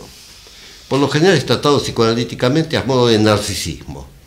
Pero no es eso Martínez Estrada, más allá de que tenía su narcisismo, obviamente, ¿no? Y tenía derecho a él.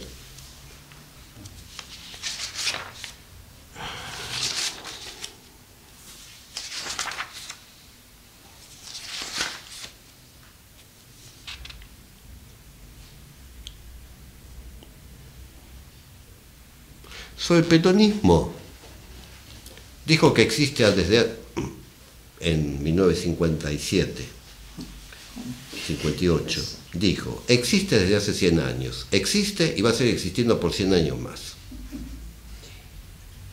Porque comprendía que las fuentes del peronismo no eran Perón, eran previas, muy previas.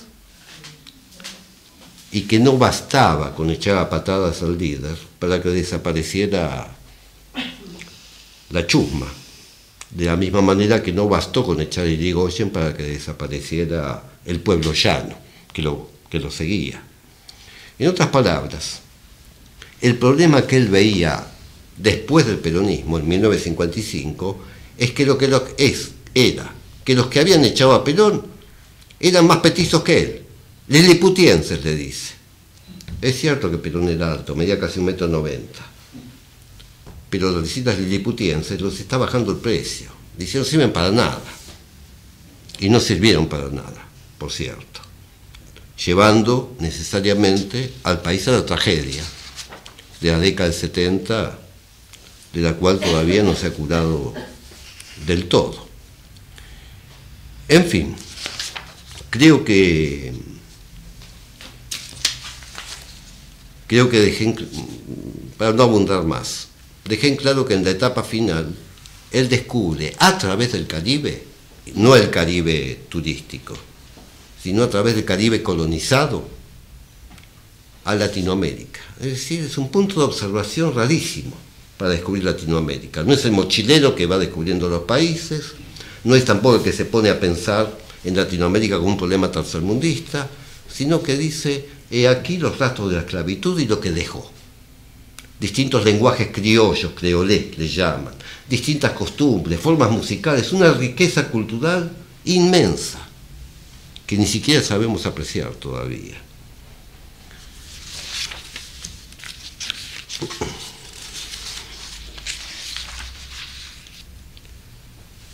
Bueno,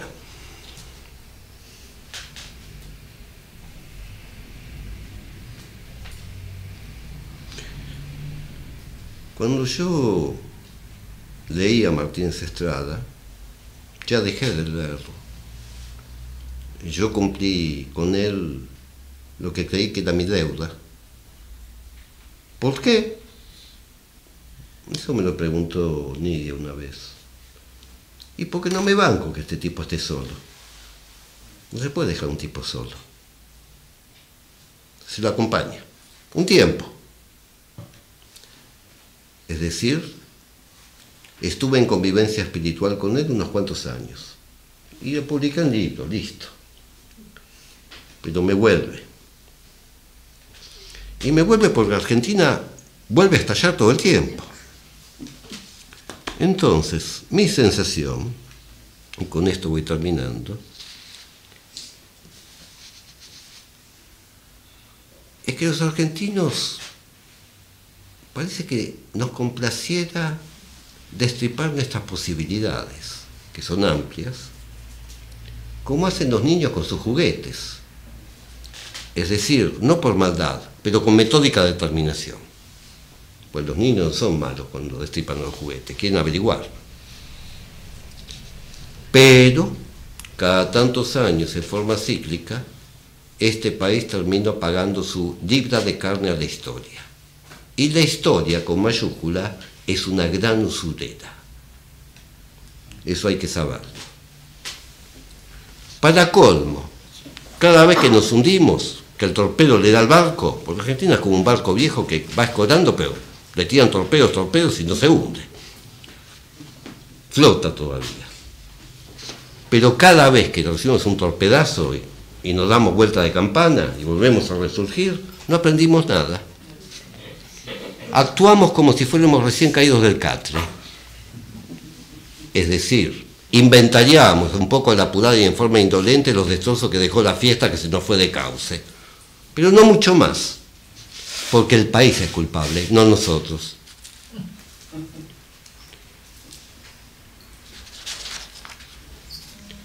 Creo que uno de los problemas que tiene este país, lamentablemente,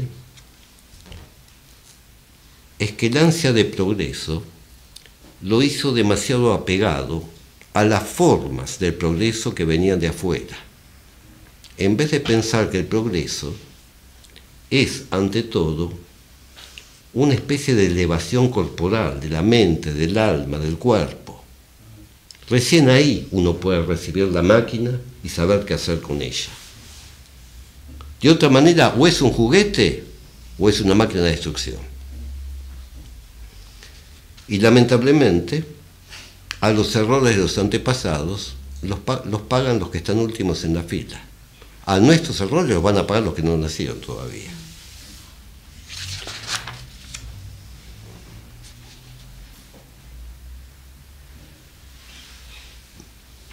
A lo que voy es a que los problemas que se dejan en estado de indecisión, bueno, tarde o temprano se transforman en déficit por la acumulación de irresoluciones. Se va tirando, claro, pero no es lo mejor. Sean los giros de 180 grados de las políticas económicas de todos los gobiernos, sea que el siguiente gobierno ya esté preparando para arrasar con lo que este gobierno estuvo haciendo y que arrasó a la vez con lo que el anterior hizo.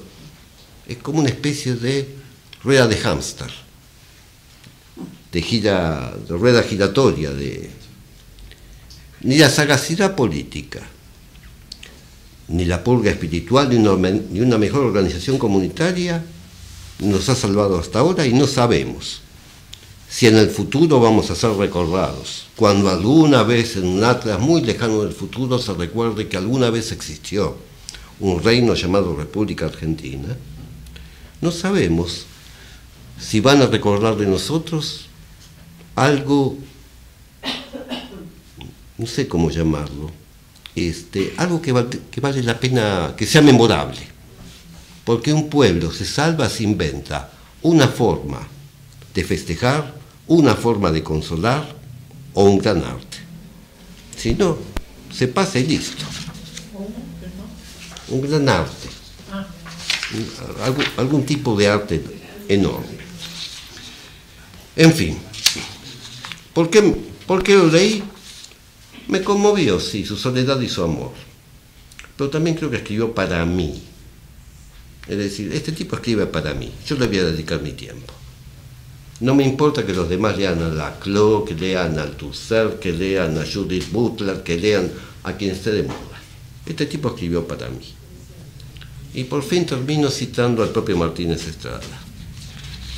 La historia quizás no es muy conocida, yo cuento brevemente en mi libro un poquito. Cuando Perón cae en 1955, existía una revista llamada Mundo Peronista, que era muy buena revista, se puede encontrar en internet, es divertidísima. Porque está toda la parafernalia publicitaria peronista, que era bastante imaginativa. Cuando cae, era una revista del Estado. Cuando cae Perón, le dan la revista a Ernesto Sábato como director, que le cambia el nombre a Mundo Argentino. Y le pide a Martínez Estrada un artículo. Martínez Estrada le envía un artículo, pero no se la quiere publicar. Sábato. Entonces Martínez Estrada le envía una autoentrevista. O sea, él se hace las preguntas y él se las responde. Y que tampoco se la publicó. Esta es la entrevista. Es breve. Pregunta de Martínez Estrada a sí mismo. ¿Escribe usted impulsado, impelido, acicateado, casi agredido por una fuerza superior, misteriosa, incognoscible e ineludible? Respuesta de Martínez Estrada a su propia pregunta.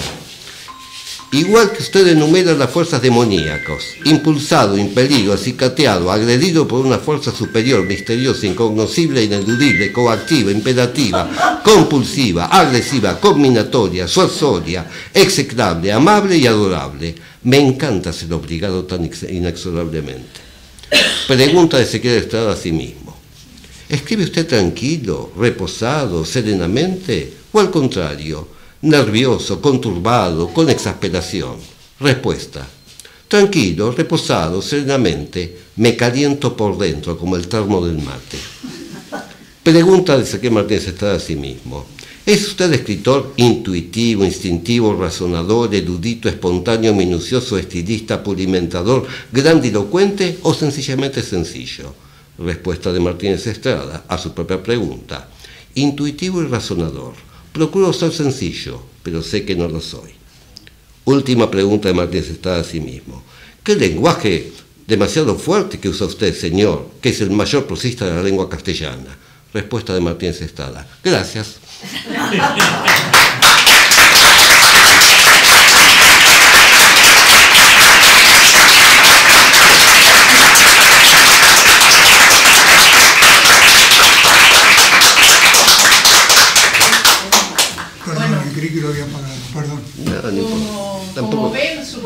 el tema del sonido, ¿no? Porque Sí, la docencia le va brotando como Sí. de manantial, ¿no? Sí, muy bien. Sí, perdonen, pero me rompieron las cuerdas vocales. No, en serio, en la pandemia tuve un problema y están rotas, así que me cuesta un poco el llevar la voz. Pero espero que se haya escuchado. Sí, sí. Bueno, Perfecto. no sé si quieren dialogar o hay alguna pregunta. ¿Alguien quiere preguntar algo? Lo que pasa es que dejás reflexionando todo lo que decís. Yo preguntaría por qué fue distinto en Uruguay. ¿Cómo? ¿Por qué fue distinto en Uruguay? ¿Por qué? Ah, sí, que eso hay respuestas. El Uruguay fue muy parecido a la Argentina en cuanto a luchas civiles en todo el siglo XIX. Y por cierto que la Argentina se metió todo lo que pudo ahí. Para darles una idea, en 1860-70, hubo una declaración de guerra formal entre Argentina y Uruguay, que no pasó nada, pero se secuestraron barcos, porque Argentina impulsaba al general Flores, Venancio Flores, como presidente, que tiene una calle en Buenos Aires, por cierto. El general Venancio Flores. El presidente se llamaba Berro, se llamaba Prudencio Berro. O sea que era una pelea entre horticultores, Flores y Berro. Así. Bueno, Flores lo echó a Berro del poder. Pero a los pocos años Berro volvió con seguidores y tomó la casa de gobierno. Y entonces Flores salió de su mansión a toda velocidad para echarlo. El golpe de Estado fracasó. Pero a Berro lo agarraron, lo decapitaron, el verdugo oficial, lo echaron en el cementerio en una fosa común, hasta el día de hoy no se sabe dónde está. Y Flores, que iba a recuperar su poder, unos enmascarados, porque era carnaval, estaban todos enmascarados, le pegaron 2 tiros y lo mataron. 2 presidentes muertos en el mismo día. Bueno, así era Uruguay, hasta 1904, cuando fracasa la insurrección blanca de don Aparicio Saravia. Que por cierto, sus hijos, nietos y bisnietos fueron presidentes uruguayos. Lacalle Pou, en la calle anterior, y Luis Alberto Herrera. Es decir, es toda una línea de líderes políticos. Pero ¿qué cambió todo en Uruguay? Un gran presidente, pero un grande, que fue don José Valle y Planas. Valle, el vallismo, se llamó así su corriente, del Partido Colorado, modernizó el Uruguay. Hubo divorcio en Uruguay en 1910. Hubo ley de aborto en Uruguay en 1936, duró hasta 1940. Hubo cátedra de sociología en Uruguay en 1908, que no la hubo en Argentina hasta la década del 50. Y todo comenzó porque el presidente Valle ordenó sacar las cruces de todos los hospitales públicos, porque también había protestantes y judíos, y gente que tenía que estar en el hospital porque tenía que bancarse la cruz. La iglesia protestó mal, y Valle entonces separó la iglesia del Estado hasta el día de hoy. Hasta el día de hoy, oficialmente en Uruguay, Semana Santa es semana de turismo, y Navidad, Día de la Familia, oficialmente, ¿eh? O sea, está separado. Es un país laico, cívico, desde entonces. Chaco también, ojo, tiene la misma población desde hace 30 años, uruguayo que quiere triunfar, se viene a Buenos Aires. Yo estuve en Colonia de Sacramento este verano, suelo ir, me gusta, hay gente muy amable, pero nadie quiere cambiar nada. No les gustan los cambios, se ponen nerviosos. Los argentinos los ponen nerviosos, pero miran televisión argentina todo el día. Yo le pregunté estaba pescando ahí en el Fatallón, le pregunté, me puse a hablar con un uruguayo, me decía, no, yo veo televisión argentina todo el día, pero ¿cómo no hay televisión en Colonia? Sí, pero nadie la ve. Y en Montevideo tampoco. ¿Y por qué ves televisión argentina? Porque no se puede creer las cosas que pasan en Argentina en 24 horas. Acá tienen que pasar 20 años para que pase algo. Es decir, es un país tranquilo, cívico, pero muy chato para cualquier persona que quiera destacarse. En ese sentido es un país igualitario, socialdemócrata. Pero, hay que decirlo, mucho más cívico que el argentino, sin ninguna duda. Y al mismo tiempo con mucha conciencia de que que hay 2 gigantes que lo rodean, que ya no son un problema, pero lo fueron. Entonces, Uruguay es un país que se acostumbró a ser austero, cosa que los argentinos no. El argentino es consumista, básicamente. El argentino es sentimentalmente anticapitalista, pero en la práctica es consumista. Eso es el peronismo, en definitiva. En cambio, en Uruguay la gente es austera. Como esa película uruguaya que se llama 25 watts. Si tienen que ir a comprar una bombita de luz, que sea de 25 watts. No se ve nada, pero no gasta. Y en segundo lugar, es un país donde hay caballerosidad. Es decir, donde la gente, los presidentes, los ministros, argumentan, pero no hacen estos westerns de, ¿cómo se llama?, de selfies que se ponen a hacer las diputadas argentinas, ni andan tampoco diciéndole cosas feas a un niño autista. No existe en Uruguay eso. Es decir, Uruguay es un milagro en cierto sentido, porque pudo perfectamente haber sido tragado por Brasil o Argentina en su momento, y al mismo tiempo no tiene mucho para enseñar, lamentablemente, salvo el hecho de que la gente vive conforme, eso hay que decirlo, conforme, pero sin llamar la atención. Incluso los colores que usa la gente para vestir, la juventud está un poco mejor ahora, pero la primera que yo fui dije, pues son todos viudos, o sea, marrón, azul y negro, los hombres, saco, y las mujeres no cambiaban mucho. Es decir, al revés que Chile, donde la élite gobierna. Exceptuando el extraño caso de Salvador Allende, que venía de clase media, hasta el día de hoy, todos los gobernantes y ministros chilenos, aunque sean comunistas, son de clase alta. De hecho, el fundador del Partido Comunista era de clase alta. Eso quiere decir que el pueblo chileno le concede a las élites conservadoras el derecho a poner la cultura. En Brasil la mentalidad es de cafetal, es decir, de esclavistas. Hubo esclavitud hasta 1889. Es decir, el rico se cree con el derecho de maltratar al pobre, que nace sabiendo que no tiene ningún derecho. Ninguno. Argentina es un país plebeyo. Eso significa que es un país de clase media plebeya. Porque hasta el último pobre de Argentina, salvo que sea de Villa Miseria, se considera de clase media. Y al rico, hasta Macri, en una de esas dice, no, yo soy de clase media, dice Macri. Pero si está lleno de guita. No, es de clase media. ¿Es plebeyo en qué sentido? Es que es incívico. Dicho en otras palabras, la ley se cumple si me conviene. Si no, no. Pero hasta el propio presidente lo dijo. Los evasores son héroes. Ah, qué lindo. Bueno, dejo de pagar impuestos. En cambio, Uruguay es un país de mentalidad cívica. Sí. Ahora, les costó guerras civiles, no fue fácil. Y le costó también tener un gran héroe como tuvieron, lo que ellos consideran el padre de la patria, que es Artigas, que era un hombre, bueno, pero un estanciero, claramente, y no es que su tropa fuera muy piadosa, pero era un hombre que ante todo pensaba en términos de paz. Eso es, no en términos de dominio, como en Argentina, sino en términos de paz. Con la verdad no ofendo ni temo. Exacto. Tanto es así que el árbol nacional de Uruguay se llama José Artigas. La flor nacional es el ceibo de Uruguay, pero el árbol es José Artigas. Y descubrieron una rata gigante hace poco, prehistórica, le metieron Artigas también. Entonces se llama Artigas.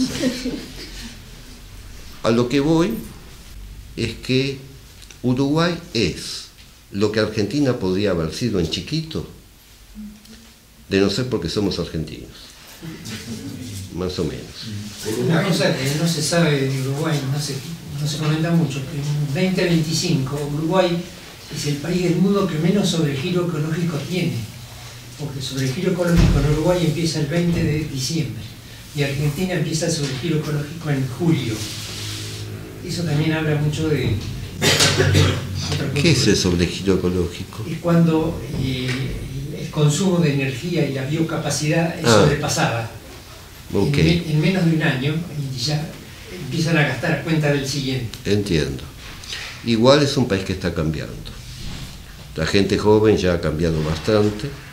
Es un país además, donde bueno, como en todos los otros países, la frontera agrícola se ha extendido, hay un amplio uso de pesticidas, hay madereras que están reventando todos los bosques de Uruguay, eso le llega a todo el mundo. Lamentablemente eso no lo va a poder evitar. La austeridad parece que funciona ahí. La austeridad sí. Que veo como que Uruguay sería como nuestras provincias independientes, o sea, si fuéramos un país federal seríamos muchos uruguayos, porque el uruguayo es provinciano, es entrerriano, es santafesino, es una persona tranquila y que vive en ese ritmo provinciano, pero es independiente, o parece. Sí, igual viven de la añoranza. ¿De la? Añoranza. O sea, es como ellos dicen, bueno, fuimos campeones del mundo 2 veces. No, pero ya fue, eso fue hace mucho. No pasa nada. No, quiero decir que es un país que ya no tiene el mismo destino que Argentina, siguió su destino. Siguió su destino, no es la Mesopotamia ya. Lo fue en 1816. No se olviden que al Congreso de Tucumán no fue ningún delegado, ni de Santa Fe, ni de Corrientes, ni de Entre Ríos. Estaban con Artigas ellos. O sea, la independencia argentina fue declarada por 7 tipos. Nada más. La Patagonia no existía, Chaco tampoco, la provincia de La Pampa tampoco, Misiones. Hay una anécdota de Pepe Mujica que nos muestra la diferencia entre Uruguay y Argentina. Siendo presidente, se baja de su auto antiguo, ingresa a una ferretería sola y quiere buscar el repuesto de una tapa de inodoro. Para no equivocarse, lleva la tapa del inodoro que quiere ganar para mostrársela. Igual a mí me gusta más otra anécdota. O sea, él estuvo preso en el presidio de Punta Carretas, que hoy es un shopping, aunque se guarda al fondo los muros todavía de la prisión. De ahí se fugaron, en lo que se conoció históricamente en Uruguay como el abuso, se fugaron 110 prisioneros por un túnel. Sobornaron a los guardias igual, pero el túnel había que hacerlo. Y había 3 anarquistas también, que después los mataron acá, que se negaron a ir primeros, vamos últimos, no queremos mezclarnos con ustedes, con los tupamaros. Ahora, la calle por donde pasó el túnel es la calle José Ellauri, que todavía existe, y que fue presidente de Uruguay. O sea, un tipo que tenía 20 años, estaba esfugándose de la cárcel, un guerrillero, sin saber que iba a terminar de presidente de Uruguay, pasando por abajo de una calle que tiene nombre de presidente de Uruguay. Es una cosa notable, predestinado, por decirlo de esta manera. Pero igual no, aunque puede caerme bien Mujica, no creo que sea bueno hacer gandismo en Argentina, porque los políticos argentinos no son como Mujica, por un lado, y por otro lado, porque también Mujica es excepcional en Uruguay, porque es alguien que, en última instancia, ¿qué decidió? Que la guerra había terminado. Terminó. A veces las guerras terminan. Acá no terminó la guerra. No importa cuál guerra. Todavía seguimos pensando en Rosa, Vuelta Obligada, Malvinas, cualquier guerra. Hay que recordar que cuando terminó la lucha por la liberación latinoamericana en 1825, el último país liberado fue Bolivia, pero la última batalla fue en Colombia, de Bolívar. El general Morillo, que era el comandante en jefe de las fuerzas españolas, se dio cuenta de que no iba más. Tenía órdenes de Fernando VII de seguir peleando, pero no iba, no podía, iba a perder todo su ejército. Así que le envió un mensaje a Bolívar, diciéndole que está dispuesto a firmar un acuerdo de paz y a irse. Se citaron en un pueblo colombiano, Morillo hizo formar a su ejército, 15.000 hombres, les pidió a todos los soldados que se bañaran, estuvieran lo mejor posible, presentables, y Bolívar se apareció solo arriba de una mula, él solo. Lo hubieran podido matar, pero ya estaba. Se firmó el acuerdo de paz Y Bolívar le ofreció a Morillo dormir juntos esa noche en la misma habitación, dejando en la puerta las dos espadas. Listo, había terminado la guerra. Ahí está el símbolo. Argentina no puede terminar con su guerra. Y no me refiero a la de 70, sino a una guerra que viene desde siempre y que nos va a joder. De eso estoy seguro. Porque en este momento, no sé, tenemos un presidente eufórico. No sé cómo llegó. Bueno, llegó porque, y sí, si uno tiene una cuenta de Tinder, supóngase, y tiene dos candidatos, uno es un mentiroso y otro es un loco. Y si uno es una chica, supóngase, dice, ya salí con 5 mentirosos, me voy con el loco. Bueno, así terminan las cosas. Tengo dos preguntas. Elegí, si te parece, elegí por... Primero, hablaste un poco mencionaste el tema de la cultura, hablaste un poco del tango. Yo te escuché tengo que confesar que no leí la obra de Estrada, ni leí tu libro tampoco, vi bastantes entrevistas en YouTube, y en algún lugar hablas de ficciones culturales, de que Argentina vive de ficciones culturales. No sé si da para hablar profundizar un poquito sobre eso, en relación a lo que estaba pensando. Y hacerte una consulta bastante plebeya, tiene que ver, hay un comunicador que se llama Tomás Rebó, todos los lunes hace una editorial, en la que él pretende, tiene mucha gente, tiene, digamos, sus seguidores, y él pretende que están elaborando algo del ser nacional, ¿no? No sé si, solo preguntarte si lo has escuchado, si es solo un energúmeno más, porque es, de todo lo que se puede ver hoy, de los llamados nuevos medios, él habla ostensiblemente en este sentido, de ser nacional, o bueno, tiene esta cosa de hacer Argentina grande otra vez. Argentina es grande, no hay que hacerla más grande, ya es grande, en varios sentidos de la palabra. Mirá, el tiempo no es infinito, por eso uno tiene que decidir en qué va a usar el tiempo. ¿A qué me refiero? El trabajo desgasta. Los problemas llegan solos, como se suele decir. El día tiene 24 horas. Yo personalmente pierdo el tiempo y leo, y doy clases. Si yo encima me pongo a ver, o a scrollear Facebook, Twitter, y me pongo a ver plataformas Netflix, que las tengo, no niego eso, o me pongo a ver canales de streaming, pierdo el día por completo. Con respecto a este señor Rebord, lo ubico, pero no lo aguanto más de 3 minutos. Es como los noticieros, ¿viste? Pones uno, Tamajul, 1 minuto. Cambiás Cristina Pérez, 1 minuto. Cambiás El Gato Silvestre, 1 minuto. Más no podés aguantarlos. Están los gritos. No informan un comino, además. Entonces, este Rebord es un eufórico enloquecido.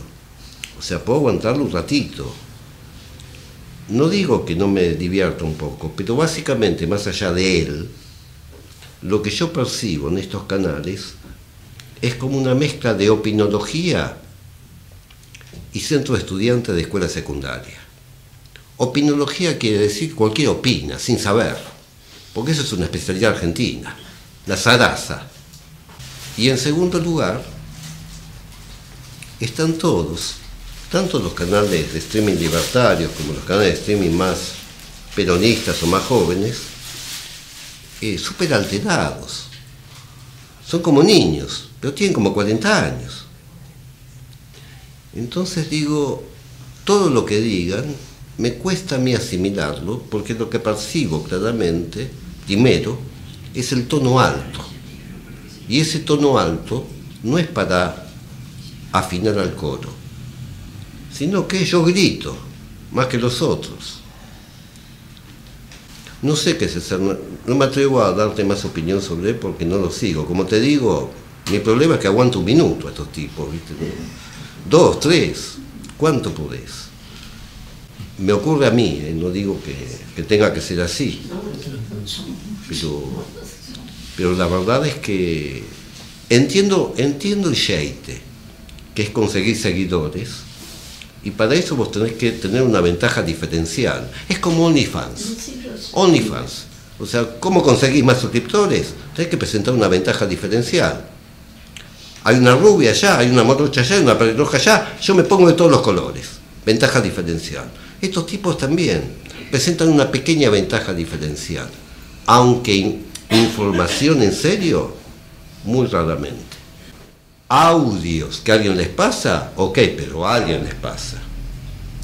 Y cultura, en el sentido de cultura macerada, que sostenga una opinión, tengo mis dudas. Tengo mis dudas. Él habla de infotainment. Bueno, sí, claro, está bien. Cuando yo era chico veía los Tres Chiflados también. Sí, entiendo. La gente se entretiene, sobre todo si es muy joven, adolescente, con teléfonos celulares. El que es un poco más grande con la computadora. Y el que es más grande con la televisión. Pero siempre hubo necesidad de entretenerse, es decir, de perder el tiempo. O de pasar el tiempo. Yo lo entiendo. Esa lógica que además ha invadido la política, todo. Pero honestamente, qué sé yo, no sé, los Tres Chiflados me parecían, los Locos Adams me parecían más inofensivos. Y eso que Morticia Adams había descubierto una forma de decapitar a las rosas. Tac. ¿Y lo que él preguntó del tango, le podés contestar? Ah, ¿qué preguntaste? Del tango, digo, lo que preguntaste. En un momento hablaste del tango de los márgenes, un poco, en el momento que estaban hablando sobre la cultura, digamos, quería profundizar un poquito en eso. De Argentina, ¿no?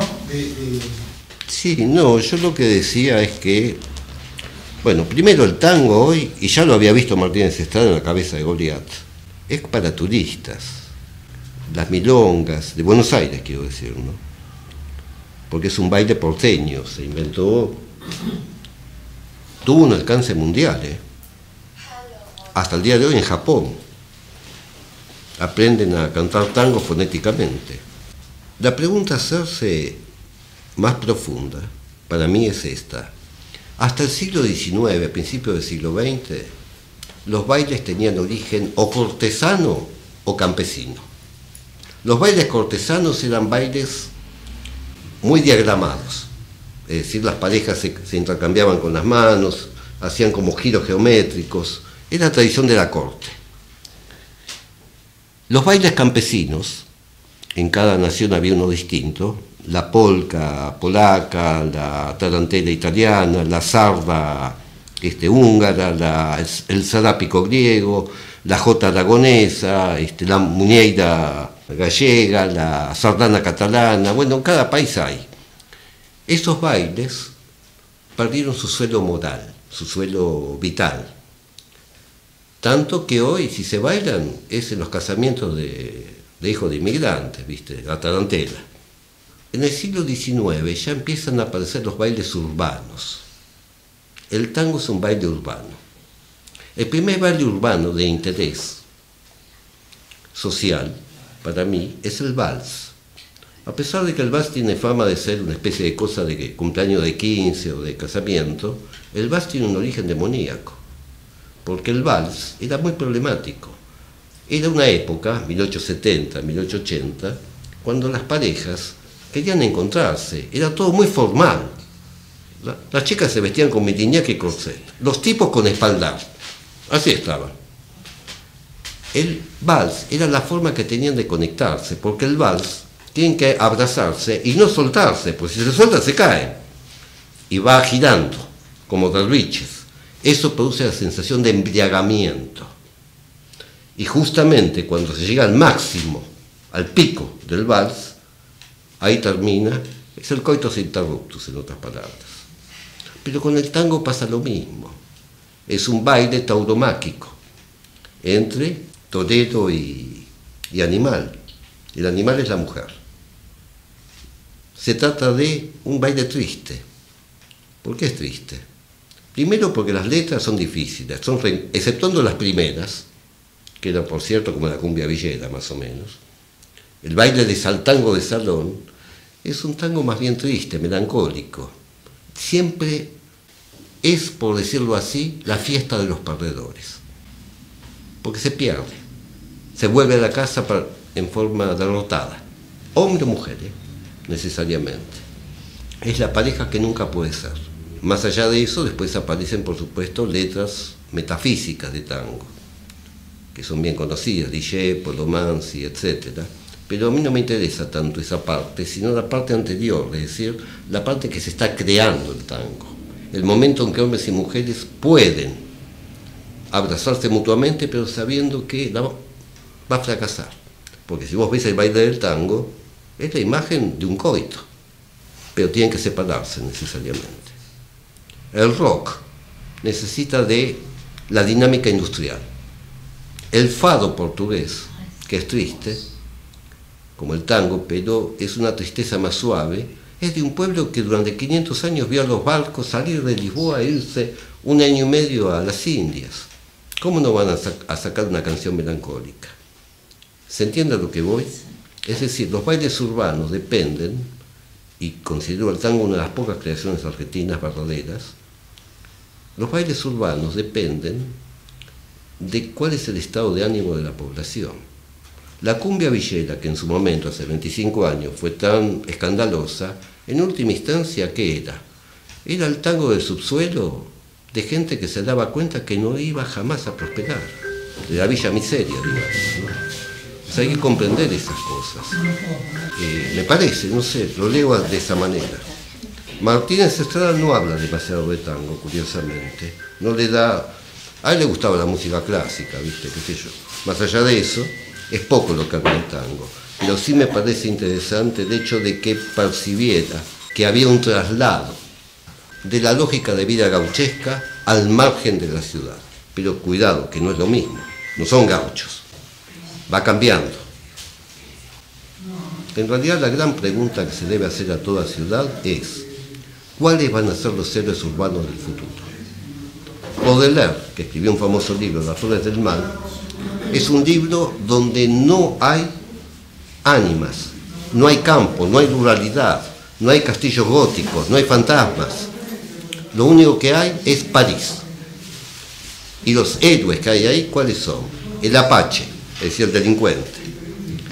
Los traperos, lo que hoy llamaríamos en Buenos Aires los que separan la basura. Las venusinas, o sea, las lesbianas, la prostituta, el apostador. Martínez Estrada dice: el apostador y la mujer adúltera son los héroes de la ciudad, porque arriesgan. El obrero y el burgués trabajan. No es que esté mal, pero para hacer una gran ciudad se necesita apostar. Y para la vida también, me temo. Si no, todo es correr y hacer trámites. Bueno, muchísimas gracias. Bueno.